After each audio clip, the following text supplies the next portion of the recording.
నమస్తే, నేను మధు. సీఎం చంద్రబాబు నాయుడు గారు కుప్పం పర్యటనకు వెళ్లడం అయితే జరిగింది. అక్కడ ఒక విషయాన్ని ప్రస్తావించడం జరిగింది. మీరు సరిగ్గా లేకపోతే మీకు ఒక దండం, మీ ప్రస్తావన నాకు అవసరం లేదు అన్న రీతిలో అయితే మాట్లాడడం అయితే జరిగింది. అసలు ఎవరి గురించి మాట్లాడారు, బాబు గారు ఇలా రియాక్ట్ అవడానికి కారణం ఏంటి, ఈ రోజు మనం తెలుసుకుందాం. ప్రస్తుతం మనతో పాటు ఉన్నారు సీనియర్ జర్నలిస్ట్ సిఎస్ రావు గారు. వారిని అడిగి మరిన్ని విషయాలను తెలుసుకుందాం. నమస్కారం సార్. నమస్తే సార్, బాబు గారు కుప్పం పర్యటనకు వెళ్లారు. అక్కడ మీరు ఇలాగే ఉంటే నాకు సంబంధం లేదు అన్న రీతిలో అయితే బాబు గారు వ్యాఖ్యానించడం జరిగింది. ఎవరి గురించి మాట్లాడారు? ఇప్పుడు మీకు నమస్కారం అని చెప్పి ఎప్పుడు చెప్తారు? విసిగెత్తిపోయినప్పుడు. అంతే కదా, విసిగెత్తి చెప్పాల్సిందంతా చెప్పిన దాన్ని వినకుండా, లేదంటే అర్థం చేసుకోకుండా, దాన్ని ఫాలో చేయకుండా ఉంటే చెప్పి విసుగు వచ్చిన తర్వాత మీకు నమస్కారం, మీ దోవ మీరు చూసుకుంటే మా దోవ మేము చూసుకున్నాం అంటారు జనరల్గా. అంతే కదా, ఆ స్టేజ్లోకి వచ్చేసారు చంద్రబాబు నాయుడు గారు. ఇప్పుడు ఎందుకు వచ్చారు అని అంటే, టెక్నాలజీ గురించి అనేక సందర్భాల్లో మాట్లాడారు ఆయన. ఆ టెక్నాలజీ గురించి మీరు అర్థం చేసుకోండి, మీరు ప్రజలకు చెప్పండి అని చెప్పి ట్రైనింగ్ క్లాసులు పెట్టారు. క్యాడర్కి పెట్టారు, లీడర్లకు కూడా పెట్టారు.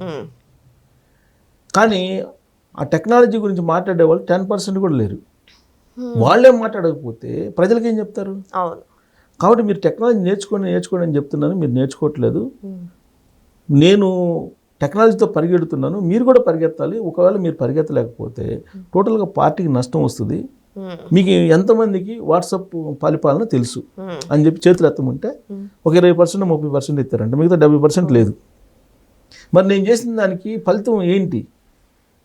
ఇప్పుడు వాట్సాప్ పరిపాలనలో మీకు దాదాపు 700 రకాల సమస్యలను పరిష్కరించుకోవచ్చు. 700 రకాల సమస్యలను పరిష్కరించుకోవచ్చు. మరి దాన్ని వాడుతున్నారా? ఎంతమంది వాట్సాప్లో మీరు వాట్సాప్ పరిపాలనలో లభిస్తున్నట్టు సౌకర్యాలను వాడుతున్నారు అని చెప్పి అడిగితే లీడర్లే చెప్పలేని పరిస్థితి. సో అందుకే ఆయన అన్నారు, దాదాపు ఇప్పటికి ఒక 10-15 సార్లు మనం మీటింగ్లు పెట్టుంటాం కదా, మీకే అర్థం కావచ్చు మీరు ప్రజలకి ఏం చెప్తారు, మీకు అర్థమైతే కదా ప్రజలకు చెప్పేది. ప్రజలు వాట్సాప్ పరిపాలన ఏంటిది, వాట్సాప్ యూజ్ చేసి వాళ్ళ సమస్యలను పరిష్కరించుకుంటారు.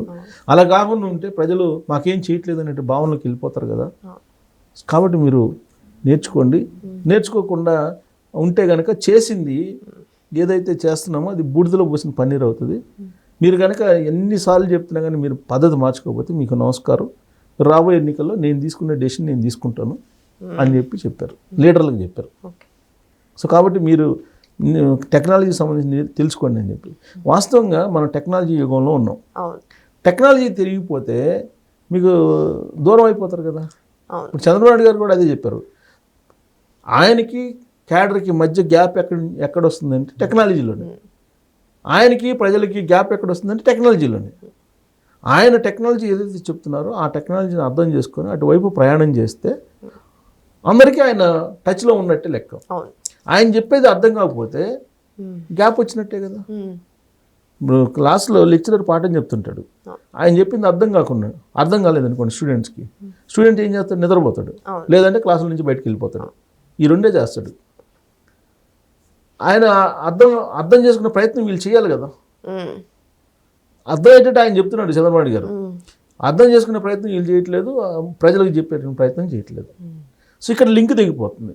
ఇది పార్టీకి ప్రమాదం అని చెప్తున్నారు. దేని కారణంగా అంటే ఈవెన్ మంత్రుల దగ్గర నుంచి ఎమ్మెల్యేల దాకా అర్థం చేసుకునే ప్రయత్నం చేయట్లేదు. లేదంటే చంద్రబాబు నాయుడు ఇప్పుడు గవర్నమెంట్లో అవినీతి పెరిగిపోయింది అంటున్నారండి. ఇది అందరూ అంటున్నారు కదా. మరి 700 రకాల సమస్యలకు పరిష్కారం వాట్సాప్లో ఇస్తున్నప్పుడు కరప్షన్ అనేటువంటి అవకాశం ఎక్కడ ఉంటుంది అంటే దాని వాటల ఆర్టీజీఎస్ ఉంది. ఆర్టీజీఎస్లో అన్ని డేటా మొత్తం నిక్షిప్తమైంటుంది. అన్ని రకాలకు సంబంధించినటువంటి అంశాలన్నీ దాంట్లో ఉంటాయి. మీ సమస్యకు పరిష్కారం ఎక్కడో దొరుకుతుందో అక్కడ దొరుకుతుంది. వాట్సాప్లో మీరు కనుక ఇప్పుడు బర్త్ సర్టిఫికేట్ కావాలి, వాట్సాప్లో వస్తుంది కదా. డెత్ సర్టిఫికేట్ కావాలి, వాట్సాప్లో వస్తుంది. లేదు మీకు ఏదైనా సమస్య ఉంది, రేషన్ కార్డుది వాట్సాప్లో ఉన్నాయి. ఇట్లా 700 రకాలు ఇస్తున్నారు. మరి అది ప్రాంప్ట్గా యూజ్ చేయాలి కదా. ఇప్పుడు మన దగ్గర మొబైల్ ఉంది, అనేక యాప్లు ఉంటాయి. ఈ యాప్లను మనం మొత్తాన్ని ఉపయోగించుకునేటువంటి తెలివి మనకుందా? దాదాపు కొన్ని 100 యాప్లు ఉన్నాయి. ఆ మొత్తం కనుక అర్థం చేసుకుంటే ప్రపంచం మొత్తం మన అరచేతిలోనే ఉంటుంది మొబైల్. అందుకే మొబైల్ వాడకం అనేది అలవాటు చేసుకుని ఫస్ట్ మీరు మొబైల్ వాడకం అలవాటు చేసుకుంటే కనుక మీ సమస్యలు తీరుతాయి. వాళ్ళ ఎగుమతులు దిగుమతుల దగ్గర నుంచి మీ పంటకి చీడ వస్తే ఏ మందు వాడాలో కూడా వాట్సాప్లో చెప్తున్నారు. మరి దాన్ని రైతులకు తెలియజేయాలి కదా. రైతులకు తెలియకపోతే ఎవరో వ్యవసాయ అధికారి వచ్చి ఈయన చెప్పేదాకా ఉంటారు, ఈలోపు పురుగులు ఆ పంట మీద అంతా తినేసేస్తాయి. అలా కాకుండా మనం ఆర్టీజీఎస్ పెట్టాం కదా, టెక్నాలజీని వాడుతున్నాం కదా అన్నిట్లో, ఈ టెక్నాలజీ గురించి చెప్పండి, అవేర్నెస్ కల్పించండి అని చెప్పేసి ఆయన లబోదిబో మొత్తుకుంటున్నారు. మన నాయకులకే టెక్నాలజీ గురించి తెలియనప్పుడు ఇక ప్రజలకి ఏం చెప్తారు సార్? అదే ఆయన బాధ కూడా అదే. ప్రజలకు దూరం ఎందుకు అవుతున్నాము అని అంటే, అసహనంగా లేదా అసంతృప్తిగా ఎందుకు ఉన్నారంటే టెక్నాలజీని అర్థం చేసుకోలేకపోతున్నారు. టెక్నాలజీని అర్థం చేసుకుంటే కనుక వస్తుంది. ఇప్పుడు డ్రోన్స్ ఉన్నాయి, డ్రోన్స్ ట్రైనింగ్ ఇస్తున్నారు. ఆ డ్రోన్స్ తోటి రాబోయేటువంటి రోజుల్లో మందులు చల్లడం కానీ ఇవన్నీ ఉంటాయి.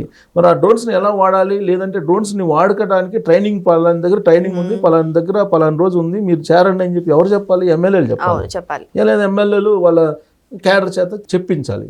అప్పుడు కదా నీకు ప్రజలతోటి అనుసంధానం అయ్యేది. ఇప్పుడు చంద్రబాబు నాయుడు గారు ఎక్కడో ఉన్నారు, ఆయన ఎక్కడున్నారు? ఆర్టిఫిషియల్ ఇంటెలిజెన్స్ దగ్గర ఉన్నారు, లేదంటే ఏఐ డేటా సెంటర్ దగ్గర ఉన్నాడు. ఏఐ డేటా, ఆర్టిఫిషియల్ ఇంటెలిజెన్స్, లేదంటే సైబర్ సెక్యూరిటీ, సెమీ కండక్టర్స్, ఇవి చెబుతున్నారు ఆయన.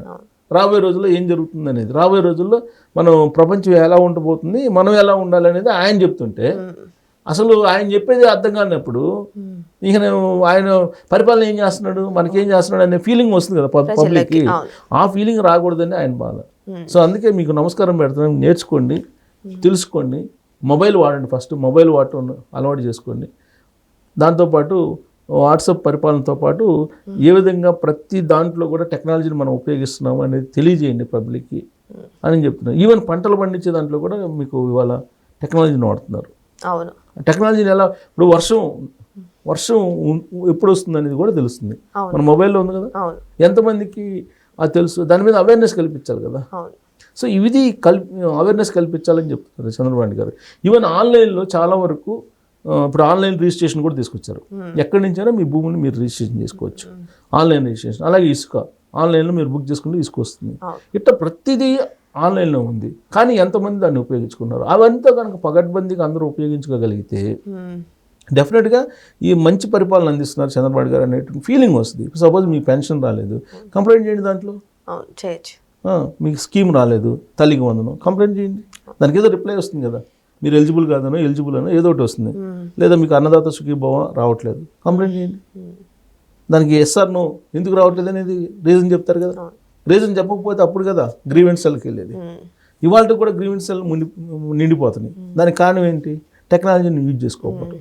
అందుకే కుప్పంలో ఆయన క్లియర్గా చెప్పారు, టెక్నాలజీని మీరు వాడండి, ప్రజలకు తెలియజేయండి, లేదంటే మీకు నమస్కారం అని చెప్పి. అలాగే ఆయన ఇంటి దేవుడు వెంకటేశ్వర స్వామి గురించి చెప్పారు. మీరు వెంకటేశ్వర స్వామితో ఆటలాడద్దు, వెంకటేశ్వర స్వామిని మీరు నమ్మండి. వెంకటేశ్వర స్వామి దగ్గర మీరు పవిత్రంగా లేకపోతే ఈ జన్మలోనే మీరు అనుభవిస్తారు. కాబట్టి వెంకటేశ్వర స్వామిని మీరు నమ్మండి అని చెప్పి ఈ కల్తీ నెయ్యికి సంబంధించిన వ్యవహారం చెప్పారు. కల్తీ నెయ్యిలో ఖచ్చితంగా జంతుకు ఉంది. ఎన్డీడీబీ ఇచ్చినటువంటి రిపోర్ట్ ప్రకారమే నేను చెప్పాను అని చెప్పి కూడా ఆయన చాలా క్లియర్గా చెప్పారు. క్యాడర్ కూడా అదే చెప్పారు, మీరు కూడా అదే చెప్పండి అని చెప్పారు. ఎన్డీడీబీ ఇచ్చిన రిపోర్ట్నే చెప్పాను. నాకు ఇంటి దేవత ఎవరు? వెంకటేశ్వర స్వామి. ఇంటి దేవుడు. నేను ఇంటి దేవుడిని ఎప్పుడు నేను అబద్ధం చెప్పి వాడుకోలేదు, ఉన్నట్టు చెప్పాను. ఎన్డీడీబీ ఇచ్చిన రిపోర్ట్ ఆ రోజు శ్యామలరావు గారు అనేటువంటి ఈవో ఉన్నాడు, ఆయన దగ్గర ఉన్న రిపోర్ట్ ప్రకారం నేను చెప్పాను. ఇది వైఎస్ఆర్ కాంగ్రెస్ పార్టీ వాళ్ళు ఇది ఏదో క్లీన్ చిట్ ఇచ్చినట్టు ప్రచారం చేస్తున్నారు. దాన్ని కూడా మీరు ఎదుర్కోలేకపోతున్నారు. దానికి డీటెయిల్ సమాధానం మీరు చెప్పాలి కదా అని చెప్పి వాళ్ళకి ఫుల్ కాసు బీకారు. సో బాబు గారు కుప్పంలోనే కాదు, ఎన్నో నియోజకవర్గాలు అక్కడికి వెళ్ళి చూసినప్పుడు కూడా బాబు గారు ఇదే వ్యవహార శైలి, అంటే అక్కడ కూడా ఆయన పెదవి విరవడం అయితే జరిగింది. సో ఈ విధంగా ఇప్పటికైనా సరే మన నాయకులు టెక్నాలజీ గురించి నేర్చుకొని ప్రజల్లో అవేర్నెస్ పెంచుతారా లేదా, లేకపోతే ఇంకా వాళ్ళ వ్యవహార శైలి ఇలాగే ఉంటుందా, వేచి చూడాల్సిందే. Thank you so much. Thank you sir.